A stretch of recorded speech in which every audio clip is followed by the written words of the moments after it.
Donald Trump has never been one to shy away from controversy.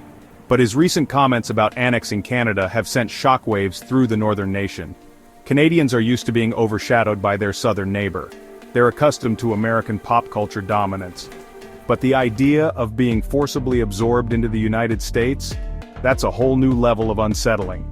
Prime Minister Justin Trudeau has publicly stated that Trump's annexation talk is not just bluster.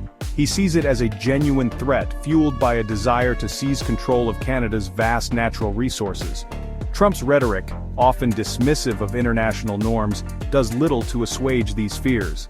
His casual references to Canada as the 51st state and Trudeau as governor further inflame the situation. Canadians are now grappling with a deeply unsettling reality. The country they call home is being openly coveted by a powerful and unpredictable neighbor. The situation is unprecedented and the stakes couldn't be higher. Canadians are known for their politeness and reserve. But make no mistake, beneath that veneer lies a deep and abiding love for their country. Trump's annexation talk has struck a nerve, and Canadians are ready to defend their sovereignty. Why is Trump so fixated on Canada? The answer lies beneath the vast Canadian shield, in the form of critical minerals.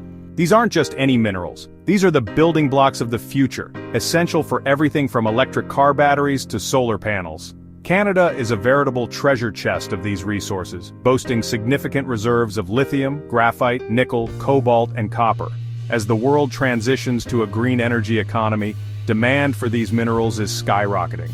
And Trump, it seems, wants to ensure that the United States has a monopoly over this crucial supply chain. Trump's annexation talk is a blatant attempt to secure these resources for American interests. He envisions a future where the United States controls the production and distribution of these critical minerals, giving it an unparalleled advantage in the global marketplace. This is about more than just economic dominance, however. It's about power. Control over these resources translates into control over the future of clean energy, and Trump is determined to ensure that the United States holds all the cards. Faced with this unprecedented threat, Canadians have responded with a mix of defiance and unity. Trudeau, while acknowledging the seriousness of the situation, has been careful not to escalate tensions. He has instead opted for a strategy of diplomacy and collaboration, emphasizing the strong economic, energy, and security ties that bind Canada and the United States. But diplomacy can only go so far when faced with blatant aggression.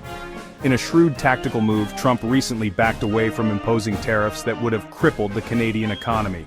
He then presented this as a reprieve, a temporary concession granted while negotiations continued. This thinly veiled attempt at coercion has not gone unnoticed. Canadians recognize this for what it is, a blatant attempt to bully them into submission, and they are not about to back down. Across the country, a wave of patriotism has swept through the nation. From coast to coast, Canadians are standing together, determined to protect their sovereignty and their future. The annexation drama, ironically, has had a unifying effect on Canada. Long-standing regional tensions, particularly those between Quebec and the rest of Canada, have been put aside in the face of a common enemy. Political parties, usually at each other's throats, have closed ranks, presenting a united front against Trump's aggression. This newfound unity is evident in the outpouring of Canadian pride. Flags are flying high from homes, businesses, and even hockey sticks. Made in Canada has taken on a whole new meaning, signifying not just a product's origin, but also a nation's resilience. Trump may have miscalculated. He may have thought that his bullying tactics would intimidate Canada into submission. Instead, he has awakened a sleeping giant.